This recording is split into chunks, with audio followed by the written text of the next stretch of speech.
Thank you to the Patreon supporters of the What We Remember podcast. Matt J., Jacqueline M., Nathan E., Stephanie O., Paul and Sandy J., and Big Time Jim. This episode was recorded 2 years ago as part of our Bandcamp Christmas episodes, which included Home Alone, A Christmas Story, and a commentary track for the movie in this episode, Die Hard. If you want to listen to those old episodes, you can do it for free at whatweremember.bandcamp.com. Thank you. What's the best fictional band in a movie? Of course. What's the best band? Josie and the Pussycats? Oh, I already know. Gem and the Holograms. That band that was in the movie Help, they were pretty good. There's a band in the movie Help? Yeah. You haven't seen that part? There's like four of them. Wait a second. I thought you were talking about The Help. Yeah, there's a band called Help, I think, wasn't there? No, that's the Beatles. Oh, yeah. My name is Bradley Jones. I'm Andrew Moldenhauer. I'm Andy Hubert. And this is not a movie review podcast, but a podcast where we try to remember what happened in a movie we haven't seen in a very, very long time. This is what we remember about Die Hard. Were there 2 or 3 bad guys in Home Alone? And who was that forgetful fish in Finding Nemo? Join us as we're watching films. See what we remember and what memories we kill. Let's start the show. Here we go. This is what we remember. We've seen it way too much, and this is the point of these episodes. Yeah, and you, if you're listening to this, you probably also have seen this movie I will admit, a lot. I didn't watch like an actual movie version all the way through until like last month. It's always edited for TV. I've always seen it on TV, and I've never seen it from the beginning or like. I've over time seen every of it, like all of the whole movie, but almost always it's like the last half. Yeah, and it's always the edited for TV version. Yippee-ki-yay, mother father. Ooh, that's the edited That's version. not even the best quote from that movie. Everyone knows the best quote is her. That's all that you need to say. Hello, Mr. Potter. I think that's pretty good, too. Mr. Potter. All right, should we jump right into it? How does this movie So it starts, open up on a plane. See, is the plane on the ground or is it landing? I thought it was landing. No. It's on the ground because Bruce Willis is getting on it, and he is I thought he was nervous. getting off of it. No, he's nervous about getting on it. Oh, okay.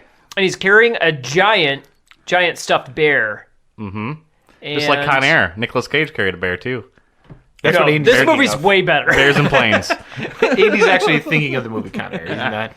Yeah, so I'm going to tackle this first scene. He carries this bear on, sits down next to a guy who clearly knows that he's nervous about being on a plane. Yeah. And the guy gives him some advice. What's that advice? He says to make fists with your toes when you land in carpeting or something like that. Yeah. Oh, like, yeah. Take If you're your nervous, shoes off. take your shoes off. That's right. Go to the first place with carpeting. And it's very calming. And boy, does this advice just ruin John McClane's day. Yeah. Because he steps on so much stuff. Well, it did, apparently it was effective, though. It seemed like it really relaxed him. Yeah, it did it for the moment. As he has glass in his feet.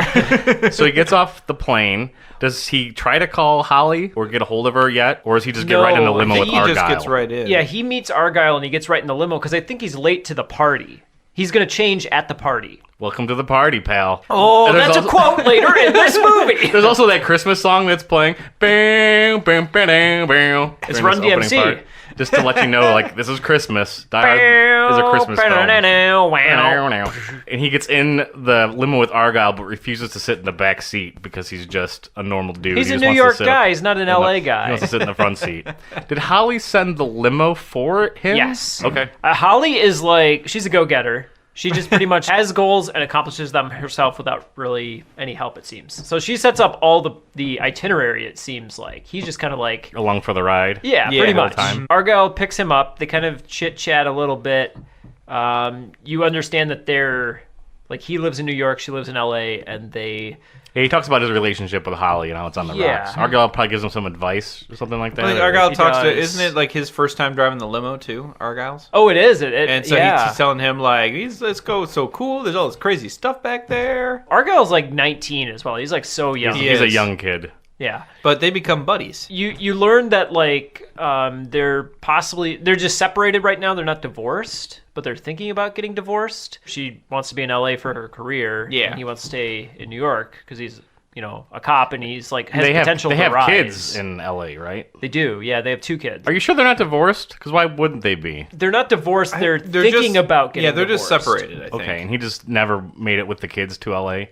It's been like maybe 2-3 months. Like, she got like a high up executive position that she couldn't turn down, and so he didn't want to move to California. So they were kind of like both in like this limbo of like like they both had these goals for their careers, right? And they want to keep them, and that's really affecting their relationship. So Argyle drops him off at the Nakatomi Plaza in the parking structure in the basement. Yeah, yeah. But Argyle also says like, "Hey man, if it doesn't work out with your wife, let me know. I'll come pick you up and take you to my place." He tells John, he's like, I'll wait down here. And if it doesn't work out, just call the limo or come on down and I'll be here and we'll go have he's like, I think he says like, I can take you. I know another cool party going on. We can go over there or something. He was like talking about hooking up with honeys or something like that. Yeah, just a nice guy. This is also the best sweet. Uber driver before Uber drivers were things. Yeah. It's also sweet too because he has like a car phone, so it's like a little ahead of its time. Yeah, I mean, that was like a big deal. I mean, he's using it later in the limo. Argyle's like on the phone just calling whoever he wants. He's like calling his girlfriend or something like that. There's another piece of technology coming right up because he goes to the front desk to look for Holly, and he can't. There's like this touch panel screen. This is like brand new to him. Yeah. And he looks up McLean first, and she isn't listed under McLean. Mm-hmm. And he takes a second, and then he checks Gennaro, and she's going by her her maiden name by now. And that's like the first moment where he's like, back when she was a young maiden. She's getting further away from me and my John McClaney-ness. Yeah. And he yells, "Damn you, Nakatomi." Did that ever happen? And they're like, that's not even the guy, that's just the building. Mm-hmm. Bruce, that wasn't in the script? So is this building... Like, they're having a party. Is it just a Christmas party, or is it, like, the grand opening of the building? No, it's just an office Christmas party. Office Christmas party. Okay. Like, because there's some unfinished floors Christmas on this building. So I thought maybe it was, like, sort of like a grand opening in addition to that. No, I don't think so. I think it's just an office party, but, like, the building itself is very new, and so some floors are being renovated. Yeah, a couple floors are the Nakatomi, or maybe it's just one floor that's the actual Nakatomi building. Because every other room seems pretty much... Well, the whole building's the Nakatomi building, but... Yeah, but the actual company is only on one floor. So he's around looking for Holly, and he accidentally busts in on someone having sex, like office sex, on like the fax machine or something, maybe? Like in her office. office. I definitely see some boobs. In an office on a couch. Mm-hmm. Is there cocaine lines Coke. off boobs? Yeah, they're doing coke, they're too. just bing-bonging around in that and office. I think it's the 80s, man. I think it's the one guy who's later, like, kind of like... I think it's a different guy, but really? I could be wrong. Okay. He's definitely doing coke later, or like soon after coke. this part. Yeah. Because he has it on his nose. What is his name? I only remember him as Hans Booby. That's the only way I remember him. Hans Booby. He's got an actual name. Phil? He's just like really nice hair and well-kept beard, man. He's like the Patrick Bateman in this whole movie. Yeah. Mm-hmm. So he So goes Holly into... is talking to... Well, he goes into Holly's... Mr. Takagi? Mr. Takagi. Yeah, that's right. Give me the detonatus, Mr. Takagi. I'm so excited to watch this. Alan Rickman is so good. Yeah. He's the best.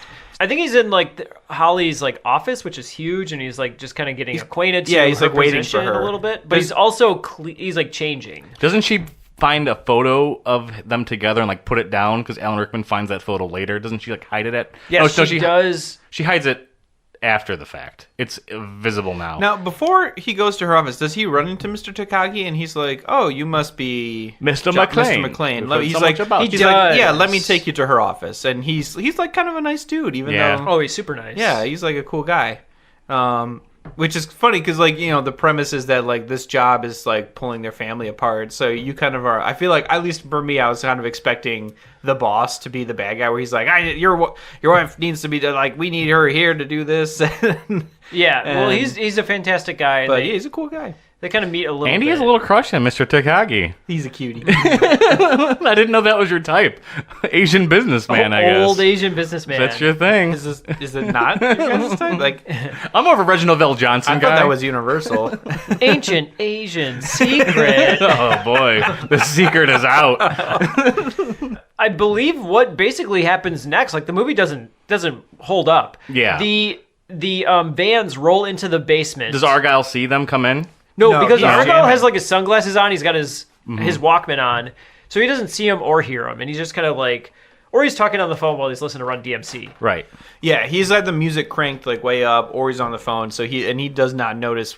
He doesn't notice like anything until almost the end of the movie. Yeah, it takes a long time for him to notice something. So right out of the gate, I think they kill the main guy who's the lobby guard, and they replace him with their own lobby guard. Yeah. So the whole gimmick is like the terrorists are putting up a front at first to like blend in, and that's the first line of defense is that guy. He just replaces the guy. Yeah, with so the desk. they just walk right in, all four of them, and just shoot the guy, and then pretty much like drag his body away, take his spot, and then right away, I think some of the other guys like start scoping out the building. Yeah. And you got the Asian guy from Big Trouble in Little China with the Yeah. long hair. You got the kind of nerdy black guy who does all of the opens all the code doors. cracking. Yeah. And then you Tall, have a blonde, couple. Norwegian, Norwegian god hooks. man. Yes, very tall and like he's funny. He's dressed so weird too. He's got like a black button-up shirt tucked into like actual like work slacks that are really like primped, I guess, or what's pressed? Yeah, A guy with glasses with like short blonde hair. he's another Swedish guy. Yeah. Yeah. Yep. Is there anyone aside from those guys? There has to be some There's just got to be at extraneous. least one more. I figure there's like, isn't there like a guy with a mullet, like a dark, like a buff dude with a mullet? Though I think because I thought there were. I don't think because out of all the guys we named, I don't think any of them are the guy that is like the first one down. Mm-hmm. Who gets And to ride definitely on the elevator. lobby guy. He's also like a handsome blonde gentleman.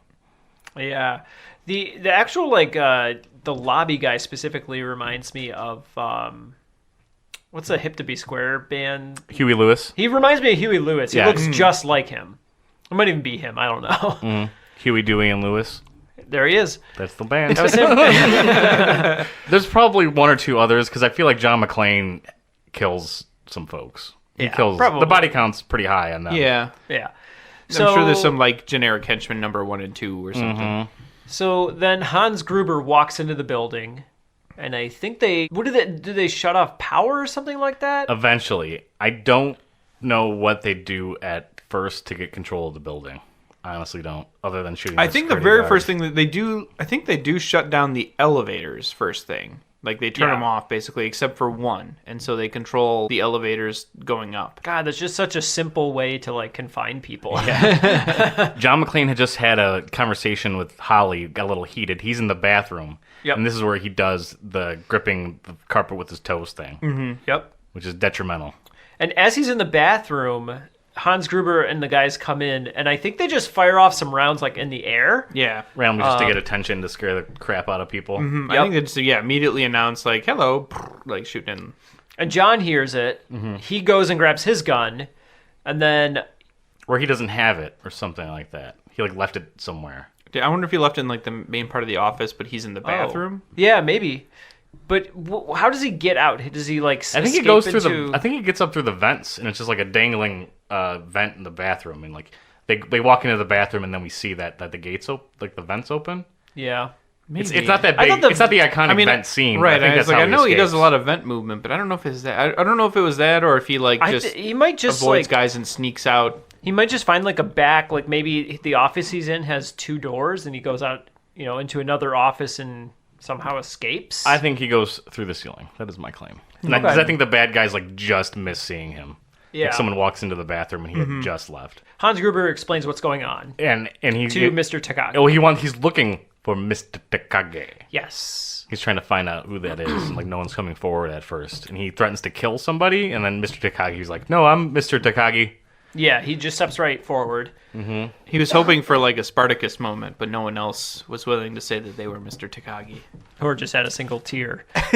Son of this man, this thing. He like lists off. He like knows about Mr. Takagi. And he knows how much is in that safe, too. Lover of double mint gum. Size 9 loafer. He just has like Mr. Takagi's MySpace page. I was gonna say, he just scraped his I would social love media. to see a Scraped his Mr. social media. Takagi, like, just like a little like MySpace picture, just face only. High angle shooting downward. Yeah. I knew I shouldn't have set that up. He gets Mr. Takagi to take him to the top floor. And I think Bruce Willis follows them somehow? Well, I thought that he just like Hans like starts saying like, okay, we need the codes for the vault. Mm-hmm. That's what we need. Mr. Takagi is under the impression that it's just terrorism, and then he finds out through the reveal. They go up to his office, and it's found out very fast that Alan Rickman was just after money. Mm-hmm. And that was the thing that he wanted. Yeah. All this for money? Mr. Takagi. See, I think John sneaks into like a back staircase and goes up. Yeah. Or something, because then he like pops out up there while they're talking to Mr. Takagi. And I feel like we almost don't even like get to see like how John escapes. Oh, that might be. Maybe they go in there Like, and I think thinking they he's show- in there, and it's just he's already He's somehow gone. up there. I think through like the magic of like editing, they Yeah. just like cuts and he's like already gone as Yeah. the people are. I think that could like be. it's like I a mean, yeah. cartoon type like escape where Yeah. he escapes off camera.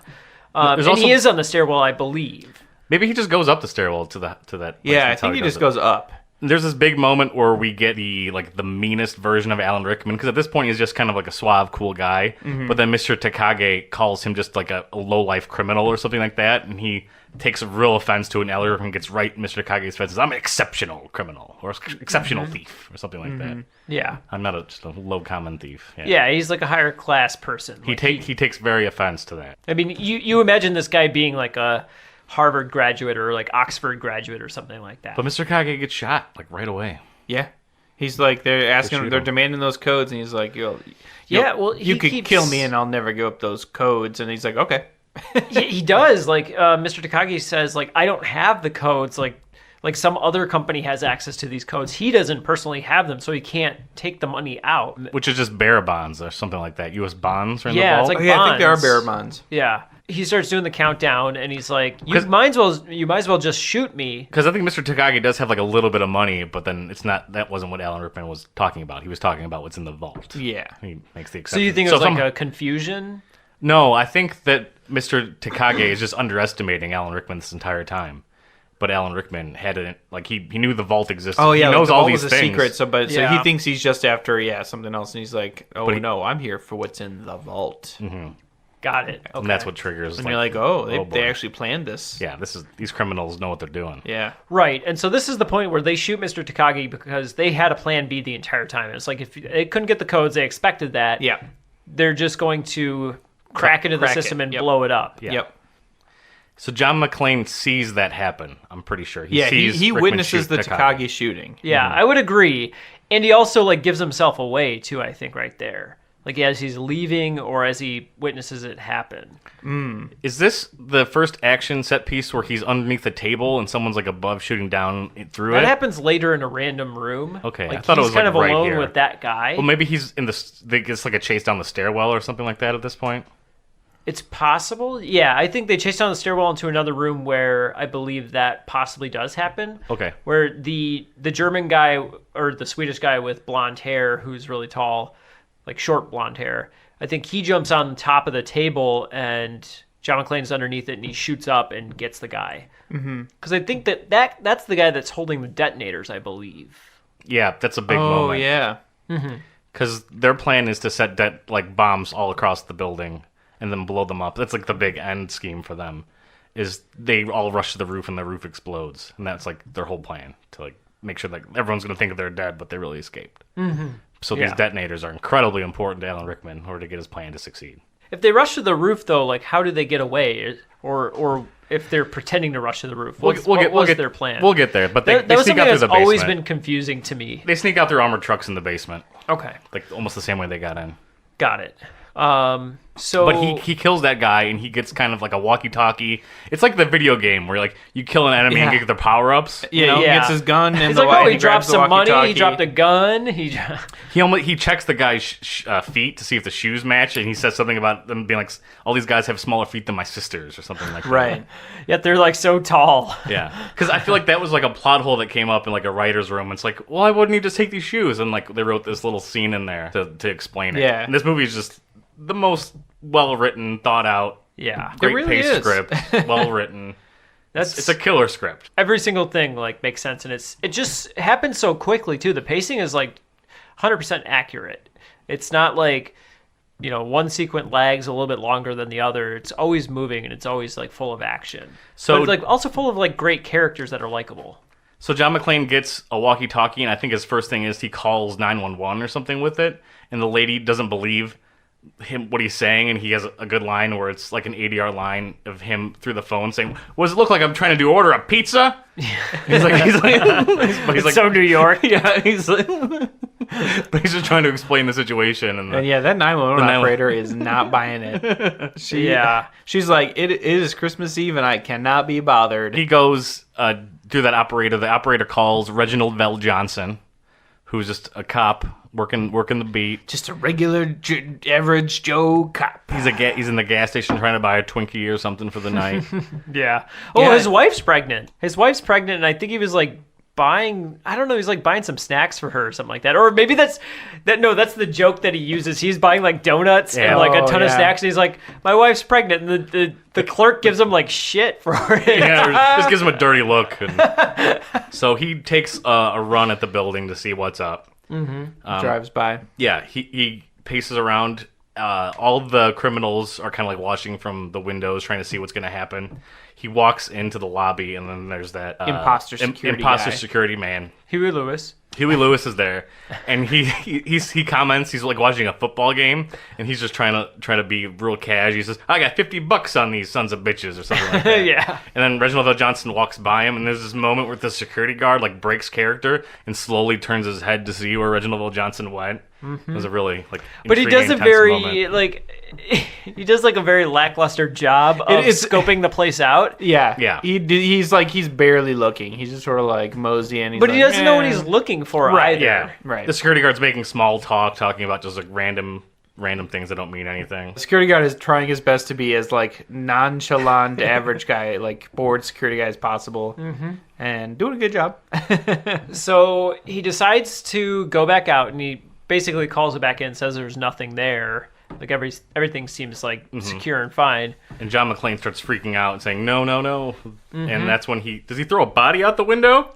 Yes. So he decides that the only way to get his attention is to throw basically the body show out. him that there is trouble. Mm-hmm. So he hangs a rope up and secures it to something, and I think he like basically busts the window out. I think he just throws one of the henchmen's bodies out. And it's one of like in a chair. Yes. No, the chair's the elevator. That happens later. I think there's also, I don't think that guy's dead at this point. The blonde guy, because the blonde guy's the one that ends up with the ho ho ho thing on his sweater. I think it's mullet guy who got killed on the table, and then mullet guy gets thrown through the window. I think that's right. Yeah. Onto Family Matters' car. Yep. How does he get thrown through the window, though? I forget. I think does he shoot the window? I think it's just maybe. regular. It might also just be like movie. Oh, like a building uses plate glass window instead of safety glass, and so he's able to just throw the body out. Yeah. And Reginald Vell Johnson just freaks the F out. He throws it in reverse. Throws it in reverse. Well, not only does like the body hit the floor, it also let the bodies hit the floor. They also start shooting at him. I think they shoot like a rocket launcher right away. No, that's later. That's way later. I thought that was here. No, I think they just try to shoot him through the window. They start trying to shoot at him, and he just reverses it off of like and he falls like I don't know, like he like 10 launches feet. off like a platform, and crashes his car, and then he's on the radio like send everybody. Send everybody basically, and that's when he says, "Welcome to the party, pal." Yeah, welcome to the party, pal. The party, pal. There's a lot to go from this point. Yeah, there's where so does much it go move. to next? There's a lot. We are to 30 this minutes movie. into the podcast. We're probably 30 minutes into the movie at this point, talking about Wow. what's happening. This movie's so good. There's so much going on. It's the whole so time. tight, Yep. packed up, and So obviously Alan Rickman is like trying to go find him. He sends out people to go search for him. They know that some random guy is there. yeah, they also underestimate him. They think he was just a party crasher, but he ends up being Yeah, more but than- he's like a cop, like a loose cannon cop guy. And he takes the walkie-talkie. How does he get the walkie-talkie? He got that off one of the guys he killed. Yeah, he killed the guy on the table. And Okay, got but it. not the ho guy. I guess not yet. So he gets the But walkie-talkie. he kills him almost like right here, I think, and that's when he gets the detonators, maybe? Probably. Maybe. And he gets his what he calls a machine gun. Technically, it's not. Whoa, you know, boy. The detonators Oh, happen boy. maybe even a little bit later. How does he start talking to the cop in downstairs? So as soon as this sort of happens, like there's swarms of police outside the building. I think there's maybe some intercut shots of Holly doing stuff. I know she asked like one of the guards for like bathroom breaks and kind of like negotiates for them at some point. Yep, because there's a pregnant lady and she... Needs to, unless you want a mess on your hands, you get to take us in shifts or something Yep. like that. So I think Alan Rickman is just trying to do, I was going to say cruise control, but that's speed 2. Crowd control. I like cruise control. He's trying to do some cruise control, and he's just trying to put all his eggs in the basket. John McClane's a loose cannon. There's also just a lot of stuff going on. They need time to open up the bank vaults. I think the security is just like going to take some time, and he's just trying to buy it. Alan Rickman planned for the cops to come. He says like we knew this was going to happen because they're just one step ahead of everything. All that happens, but that's so much. It's hard to like kind of process through it. It's probably like all so like intercut. I don't know where that like takes us to. Yeah, He has the detonators at this point. Like I think so. Yep. He gets it from one of the guys. Like one of the guys that he kills leaves a bag and that has the detonators in them. Yeah, And- and they're trying to talk to John McClane, the Reginald L. Johnson. They call him Roy Rogers. They come up with his names for each other. That's Yep. right. And Reginald L. Johnson But like he starts to get that he's a cop. Yeah. very fast. Well, he admits that he's a cop, I believe. Yeah. And they're just kind of like they're like hunkering down at this point, just trying to figure it out because things are in motion now. The police are here. Maybe things will be under control, but And it's just like the local police first. Yeah. At first, it's just LAPD. yeah, there's and it's always like someone else's operation. Like the police come in and Oh. like take over the spot, and like the FBI take over from the police. Yeah, and- and like the two most stereotypical FBI guys that ever were show up. They're so funny. Their faces are just I can never like get them out of my memory. This is an important part of like the writing, just because at first you're with Reginald, you're like mad at Reginald for not paying attention to John. Yep. And then you're mad at the police officer not paying attention to John. And then the police officer comes around on John, and then the FBI agent doesn't get over on John. the captain for they're Yeah. like the chief guy, the chief like detective or whatever shows up, and he's like, oh, you're dumb, and And cop- then the FBI. then the FBI show up, all the and they were characters terrible. before the FBI agents like have like a change of heart and like come around and become really great. And there's like a characters. sequence of like a chain of command that keeps like progressing Yeah. further and further. Also, like we don't want to exclude that the news jumps in on this like Yep. right away. Yep. And you get the top reporter for like the local 7 News or whatever, who comes in to tell the story of what's going on. And Right. they start doing their investigation about who's in there, who's this random guy that the police are talking who is the guy to. they're talking to? That's like the big part. Walter Peck from Ghostbusters. He's like Yes. the lead news reporter trying to get the The scoop. guy who has no dick. That's him. That's him. And at this point, I do think the terrorists are trying to do things like cut the power. Maybe it even happens earlier, but the blonde, gorgeous God man like has like a chainsaw or something. Like one guy's trying to do it very meticulously, and the other guy just takes the chainsaw and just chops them all up. You're right. Yep. I don't know what he chops up. That might be like early. in the he film, like but okay, it's that might like be, they one of the go, first they're things up at they the do. top, and they're in like the electrical room, and he's like trying to disable the the control panels, and then that guy comes in with the chainsaw and just like cuts the conduits and just slices all the wires. And he's like, Yeah, "There, because I the did first it." guy's like he's like, I don't know which to cut, like the green or the red, or the green or the red, and then it's like he just comes in and he just like rips them all out. Yeah, I think they're also planting bombs in this area because I think John McClane finds them at some point. Like, yeah, I think you're right. in this spot here. I think this is the same area where he finds Alan Rickman, who's pretending to be a dude from like Texas or whatever trying to be an American man. Yeah, so I think Alan Rickman just decides on his own to go, or Hans Gruber decides to go and just like look for this guy. No, I think he's trying to do something in that control room, either like set a bomb or like I double thought check they all something. like spread out. They like all go out to look for him. Maybe. But Yeah. Alan Rickman's like tying his shoes or gets like caught off guard by John McClane. Yes, he gets caught with his pants down, but his pants are up. I just want to, that. But his shoes are off. His shoes are down. No, they're on. His Yeah. laces are His not laces are down. untied. Wait, Oh, yeah, okay. This isn't important. look. What are you guys talking You need about? to know. Wait a second. People Wait need a to second. know. Wait a second. We're trying to figure out whether his pants were on or off. Yeah, so he acts like he's just a guy from Texas, and you get this great, like, Alan Rickman, who's British, doing a German guy doing a Texas accent. It's like fantastic. Please don't hurt me. Please. You're one of them. You're one of them. What are you? I was saying the lines. You're just making the noises. He does that. Just wait until you watch this. He makes those exact noises. I am not wrong. You're right. He does make those weird noises at first. But please don't kill me. Over here, Harry Potter. Dumbledore. Mr. Pucker. John McClane acts really nice to him. He buys it at first. He offers Maybe? him, like, cigarettes. I never knew if he was right in from the get-go knowing what was up or if he, even for like a few moments, believed. It's hard to tell because he says, there are dangerous people out there. You should protect yourself, and offers him a gun. Yeah, but And that's you're a like, trick. You're thinking that he's like pretty much Spoiler offering alert, the biggest, Bradley. the villain, the gun. He's also maybe a cigarette or something too. He's smoking. Yep. Oh this yeah, point. that could be. Hans like basically tries to double. I don't know. You can't really call it a double cross, but he tries to shoot him, but there's no bullets in the gun. Oh, Hans, no bullets. John McClane's a real dick about him pulling this trick on him. yeah. It is Oh, you satisfying. dummy. Oh, Hans, you big old idiot! Really, really putting him down. But a bunch of henchmen come in and get Hans's back immediately. Yeah. And that's when the John McClane runs through a floor of the Glass. office. But he hides behind glass, and then Alan Rickman, because John McClane has a gun at this point, he has the machine gun, and they're all shooting at each other, and Alan Rickman has the idea, shoot the glass, and then the glass falls, and then... He has to cross it. Mm-hmm. And it's brutal. It's brutal, but he jumps into. Does he jump into a? He goes on another stairwell or something like that, or he goes into an elevator. I don't know how he escapes this one. At some point, he's swinging from a fire hose out of the building, and I don't remember if that happens now or later. No, yeah. That's it. Well, I don't think that happens right there.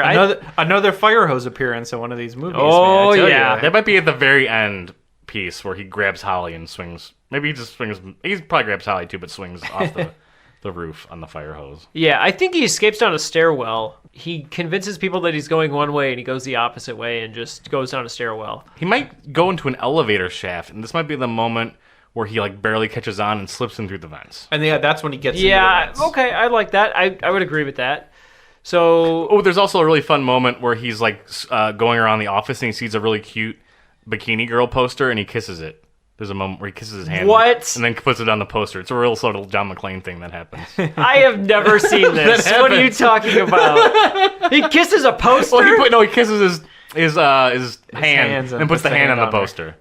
My God, I want Did to you see say this. something to the poster? Point or this just as the out. kiss? Point this out when it happens. No, you'll see it. This is when we're at the iconic vent scene. Mm-hmm. When he's He says, conversing with himself. Because in movies, vents are just big enough to fit in. Yep. yeah, They're just the right size. maybe at the what is it? The Tamagichi, the Nakatomi. Nakatomi Plaza. It was all measured. They were doing measurements before They're like, to there's make sure enough to everything fit a fits. John McClane. A 5'7" John McClane. Oh man. So he has the Zippo lighter, and you get the iconic quote, which is...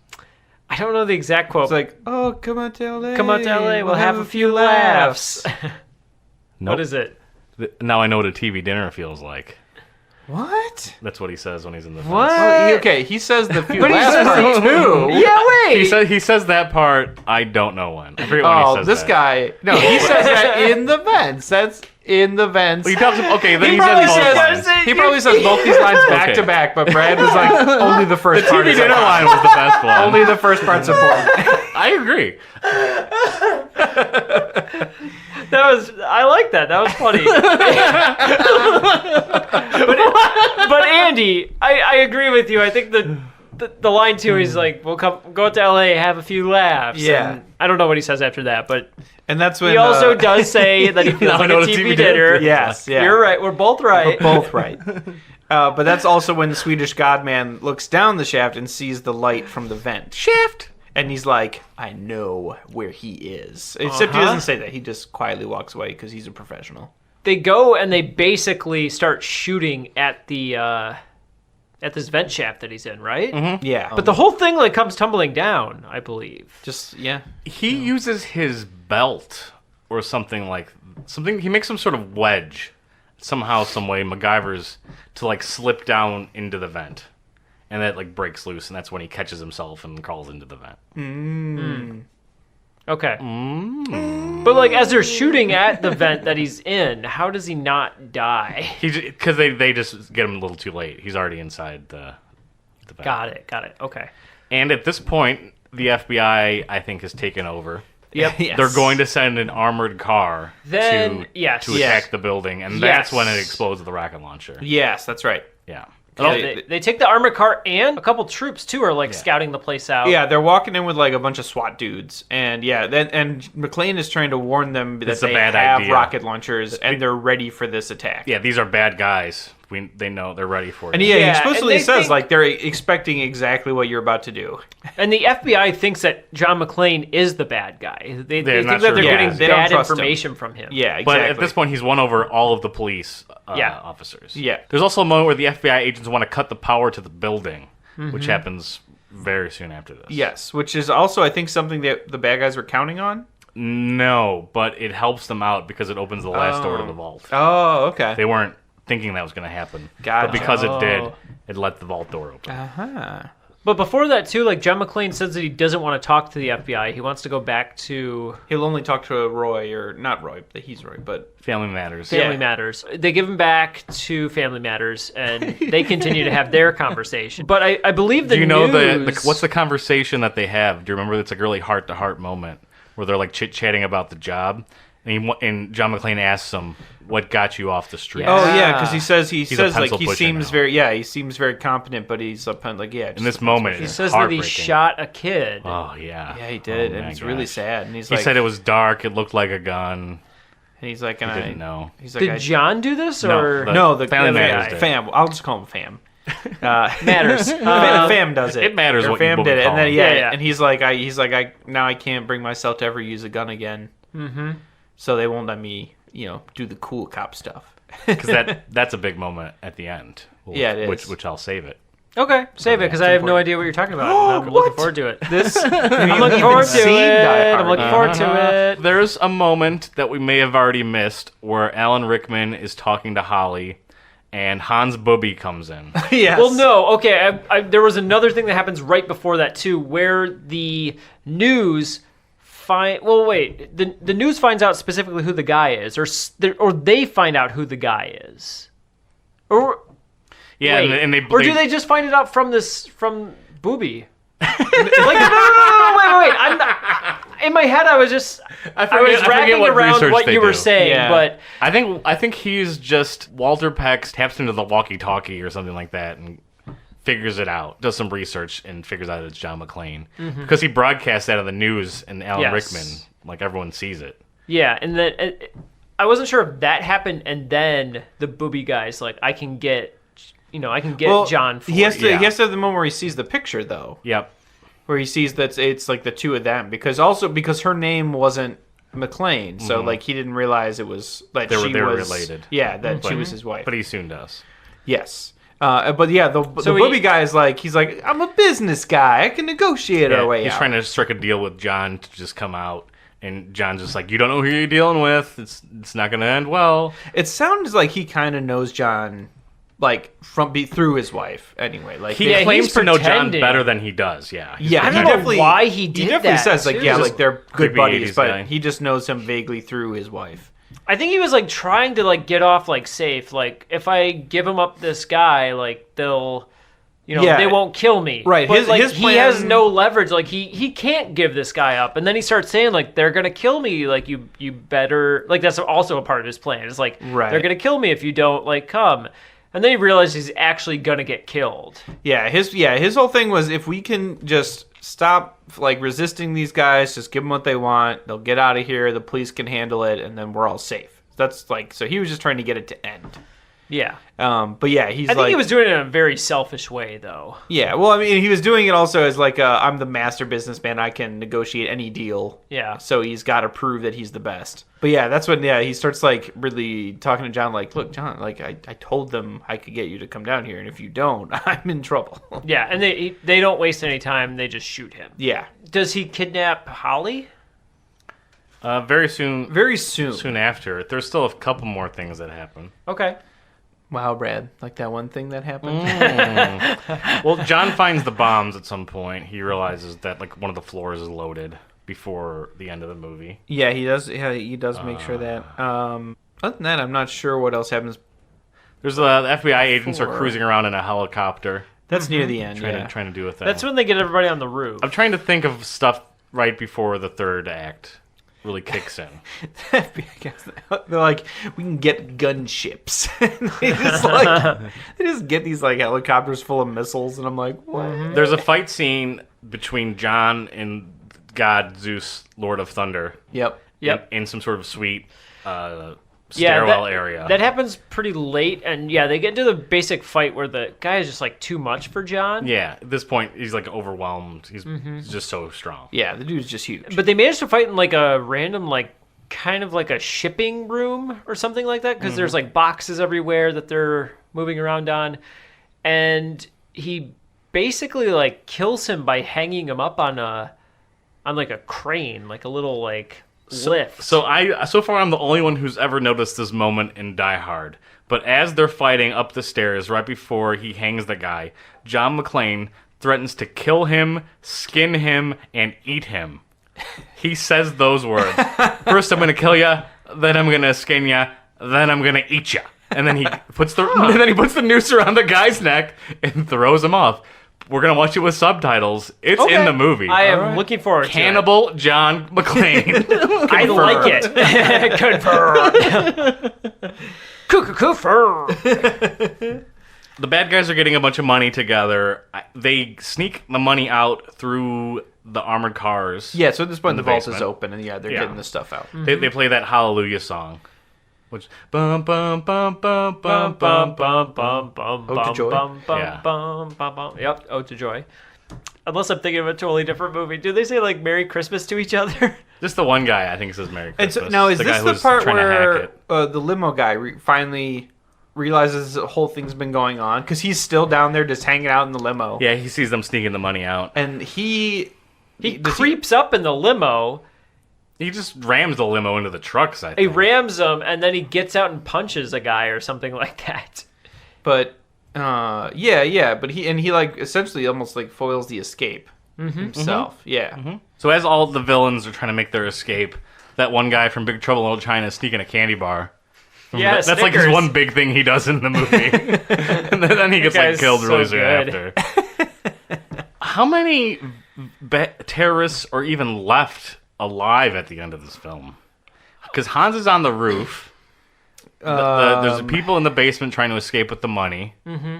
I think it's Hans. It's probably the black guy that... the nerd black guy, yeah. Mm-hmm. And then maybe one other random guy, like the hotel lobby guy. Something happens to him. He dies. Yeah. But I don't remember how. I think John McClane just starts guns him down. Wiping him down, Yeah, I don't know. The terrorists tell them to run to the roof, basically. Yeah, they want all the hostages to be on the roof. Yes. I think before that, John McClane goes onto the roof and starts waving, but he's got a gun on him, so the helicopter thinks he's a terrorist and starts shooting at him. Mm-hmm. Yeah, well, I think that's where one of the FBI guys is in there. He's like, look, there's one of them, take him out. Oh, it is one of the FBI guys, yeah. So he has to then, like... So maybe this is the moment where he goes off the roof with the fire hose. He does, yeah. He has to escape from them. That's right, because they have him, like, pinned down. Yeah, well, also, like, I think the terrorists, like, are also up on the roof, like, or they meet him up there as he's, like, hanging. Right. Did the terrorists get the detonators back from John at some point? Did he lose them? Yeah, I think so. I forget how or when. I don't remember when that happens either, but they do end up getting it back from him, probably from the roof scene. Anyway, so he escapes from breaking a window and gets back into the building from hanging from that fire hose. Yep. I think that's when like all of the people have to go up to the roof. Yeah, Alan Rickman's going to blow the roof of the building and kill everybody. Mm-hmm. Right. Which is just rude. I mean, it's a bit much. You It already does got seem the a bit money. much, yeah. So while they're herding everybody up there... I think someone herds him back down, though, like right away. I think John McClane is up on the roof.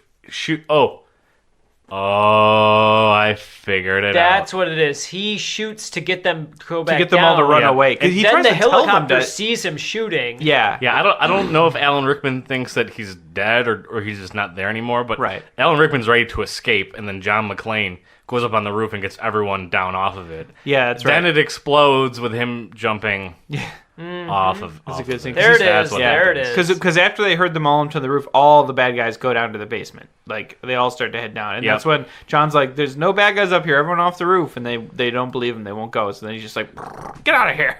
Yep, they all go back down. But at this point, I don't remember when it happens, but somewhere around here is when Hans like officially like knows that Holly and John are like married. And Yeah, he's like, he knew for a minute, I think. Because I don't know if he even makes her go on the roof or if he keeps her as like leverage. yeah. But for whatever reason, they're together at the end of the film. Yeah, so John like finally agrees to go in like empty-handed to, because Hans is going to kill. Oh, yeah. Well, he comes in with a gun. He's got a gun taped to his back. Yes. And Classic. then he puts the machine gun down. There's some sort of joke told between the two characters. I forget what that is. They laugh, and then all of a sudden, John McClane takes that gun, That's taped on his back. tapes on his back, shoots Alan Rickman. Alan Rickman flies out of a window. Yep.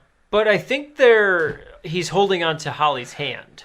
Something like that. Oh, you're right. He like takes her essentially with him, and then John grabs her. And so they're doing one of the dangles out of the window scene. Yep. Yep.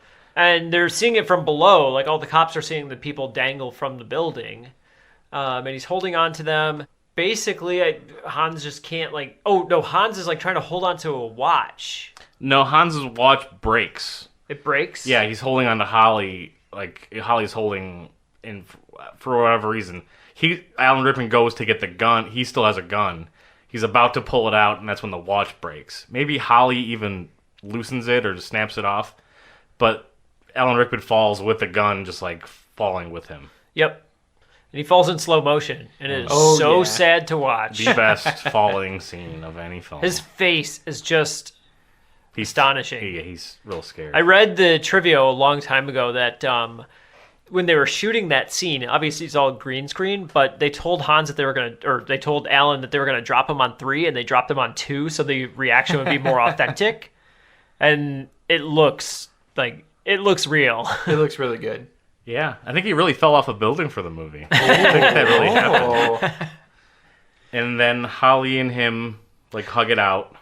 We missed the reporter stuff. So the reporters yeah. find out who John McClane is. Okay. Yes. And they go to his house in California, or his wife's house. And they shoot footage inside of the house. Yep, Like, and they interview the kids and and their nanny or maid. Right. And she's trying to like push them away and say like, oh, the McClanes aren't here, or Miss Gennaro isn't here. But they're like trying to press their way in, and somehow I think either Hans or Holly like see this, and that makes Holly like upset. And is she the one that punches out the reporter at the end? Yep. Oh, okay. So they get to the bottom of the building, and they just walk out.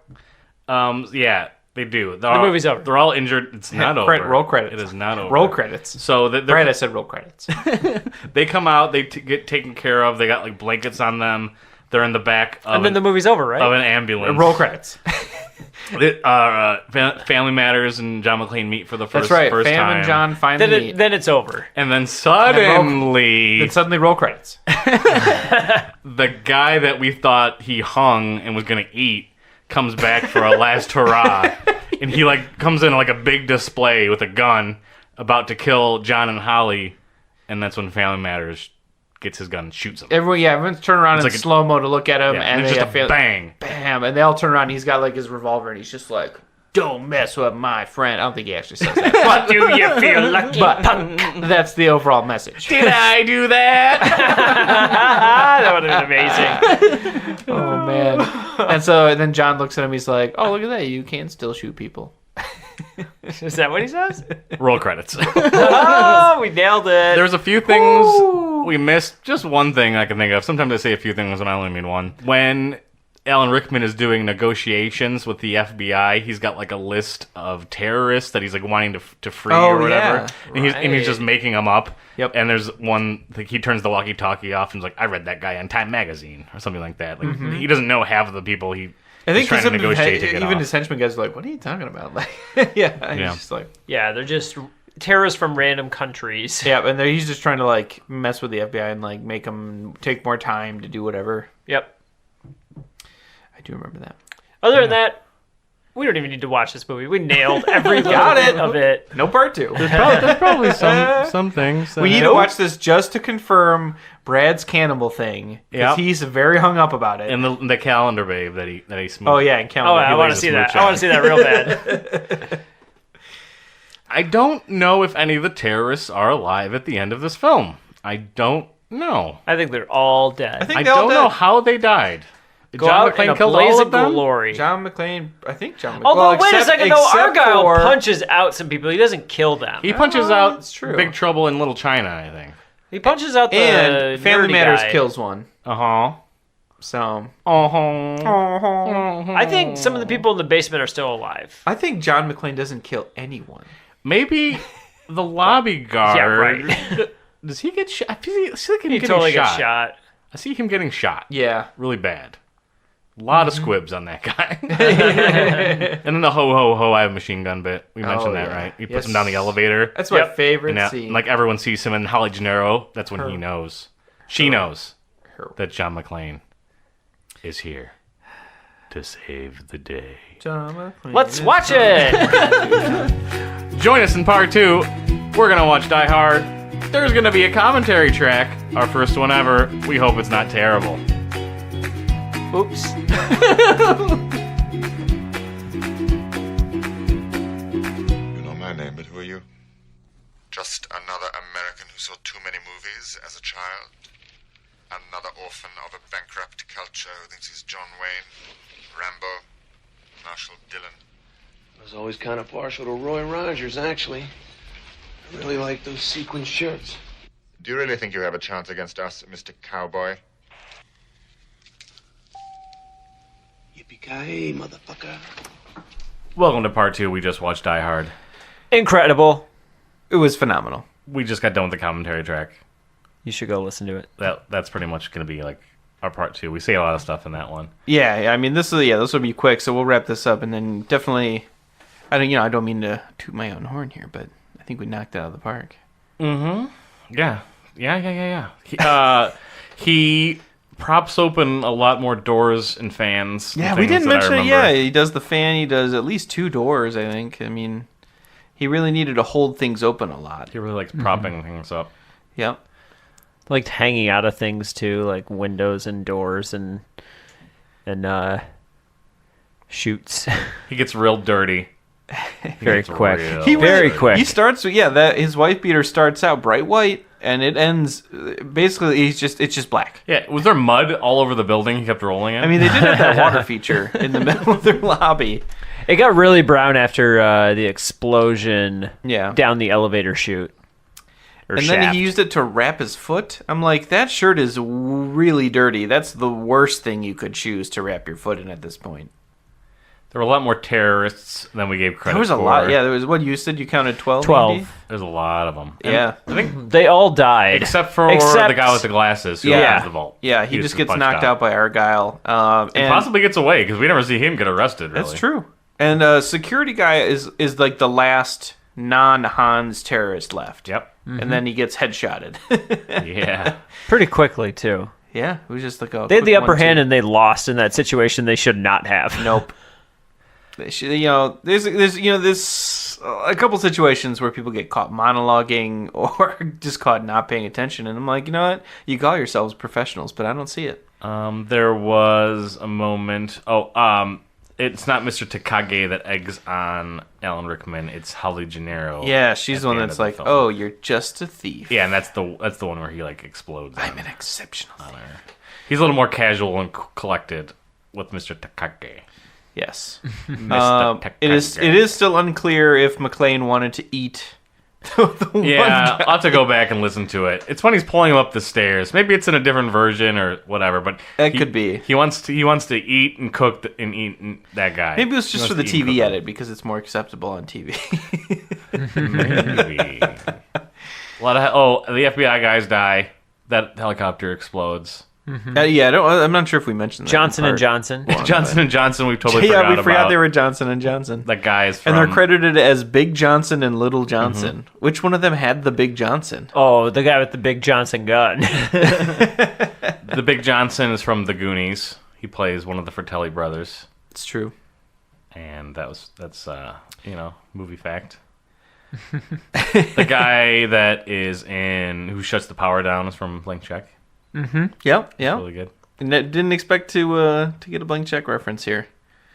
And then Andy Moldenhauer had to bring it back up and knocked it out of the park. Had to remind me of that. Everything goes back to Blank Check. I'm gonna go home and I'm just gonna bleach my eyeballs out thinking about Blank Check.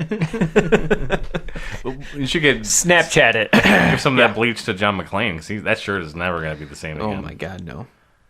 That's like a one and done. Like throw that shirt out. Yeah, I don't think you can save that shirt at that point. Maybe even the pants. Maybe those pants are done too. Maybe the belt you could salvage. Yeah. You could probably save that foot wrap in case he needs to wrap his foot again. He needs to go to the hospital like right away. He could have at least taken that one guard's socks. I get that the shoes didn't fit. That's true. He could, hey, if the shoe doesn't fit... Something's better than nothing. Although he's European, maybe they don't wear socks. Maybe he was going barefoot in those shoes. He doesn't know what kind of fungus, like foot fungus, that guy has. He's got athlete's foot. Athlete's foot, yep. Yeah. You don't want to be putting that on, spreading germs, spreading viruses. You didn't have any synactin. I mean, come on, a virus quick like acting, that. No, the regular acting. Oh, okay. I guess I've been buying the off-brand. Oh, man. What a movie. The cool computer operator guy, when he blows up that armored truck, is really good. He says he sacked the quarterback. He's monitoring everything. He does a lot of work. All the villains really have a role to play. I mean, yeah. Except Zigzag Table Guy, I feel like... There's a couple talents wasted early. True. I was going to say, Zigzag Table Guy had the detonators. That was his job. And he failed at that job. Hard. Real hard. And he was the guy to go through the window onto Reginald L. Johnson's Yeah, and they don't car. show how he gets out the window. He just lands on the car. Yeah, it's implied that John McClane throws him out there because he just killed him at that moment. They shot him right in the ding dong. Yeah. Oh man, all up in that ding dong. He dies by ding dong. Shot in the ding dong. There's that ding dong hockey puck that guy throws around. That's like his weapon of choice. I'm trying to think. Yeah, he gets shot in the ding dong. Other guy gets shot in the knees. Mm-hmm. And that just kills him because he falls over, defenestrates himself on that glass window. Yeah, that's where he falls straight into and through a plate glass window. Oh man, that guy was not having a good day. He thought he was, but he was like, "Today's the day." Who is the first guy to die? Is it the blonde with the glasses? It's the blonde, the brother. So right away, the ho ho ho thing happens, and he gets the machine gun. So it's not a machine gun. Well, you're not a machine gun. I did appreciate when John's trying to figure out what they were doing on the roof because it's not made really clear to the audience either. Yeah. So Alan Rickman is trying. He's just. What is even that's that when area? John, and really? that's when John gets the jump on him, which we kind of talked about. It's somehow we were wondering why he goes off on his own, but he was wiring the roof to blow. Yeah, right below the roof, there's this little area where Alan Rickman was putting C4. Yeah. Or checking on it or doing something. He was up there making sure the C4 was in place. And that's where John McClane gets the jump on him. Mm-hmm. And then tricks him and makes fun of him and monologues too long and then gets ambushed. Yeah. Got caught monologuing. That's sort of just like a thing that he does is really, he's a real jerk bag. Yeah. I mean, I understand why his wife was not thrilled with him. He didn't seem like the nicest guy. Yeah, they don't get back together in the sequels. So No, they don't. This does not repair anything. No. They just make out like this one night. Probably. Well, I mean, he was with what's his name? Reginald Vell Johnson. Yeah. There's a moment at the end where we were joking about how the whole movie should have just been like leading up to them being lovers. Yeah, I mean, they share a tender embrace at the end. Yeah. It's like, it makes sense. You better treat him well. It's sad that he didn't come back for any of the other movies. Yeah. That is sad. I think that would have been that could have been, it could have been Lethal Weapon. Probably too busy making Family Matters. Not only other Die Hard movies, but any movies in general. He just stopped coming back to things. He made the best movie and the best TV show, and he was like, I'm done. He's like, how can I ever top what I've already done? I might as well just retire. I highly doubt he needs to work. I'm sure Family Matters set him up for life. Yeah. I mean, his acting goals were probably make a movie, make a TV show. And it wasn't plural. Check mark. Maybe he's doing theater and he just had a lot of... Yeah, maybe he went to Broadway. You don't know. I think he did some voice acting in like cartoons and stuff, and I would guess that is the case. But okay. That could be wrong. That's in part 3. We'll find out what that correction is. A new correction. But yeah, go listen to the commentary track. Yep, and just thank you for spending physical money in the real world. Well, it's probably digital money, though. Or digital money, whatever. Credit or debit, whatever you had. Bitcoin. If you bought this on Bitcoin, that's pretty sweet. And enjoy the series to continue. I mean, we're going to make a couple more of these down the road. Yeah, got some others lined up. I don't know. Brad, you were putting together some bundles. Yeah, I think I spoiled up some stuff like Back to the Future and Jurassic Park. And I know like Princess Bride and Labyrinth, those got to be in like a combo pack of some kind, maybe with something else. Or some Star Wars movies. Oh, yeah, I was thinking all 3 of the Star Wars films. We'll keep you guys updated. Yeah. Yeah, and if you have feedback on these, send them up. WhatRemember.com will be our Bandcamp. At WhatRemember is the Twitter. And then we're on Facebook. If you just search, I guess, What We Remember, it probably comes up. I don't know. I haven't tried it. Never done it. You'll be the first. And hopefully not the last. But yeah. Good time.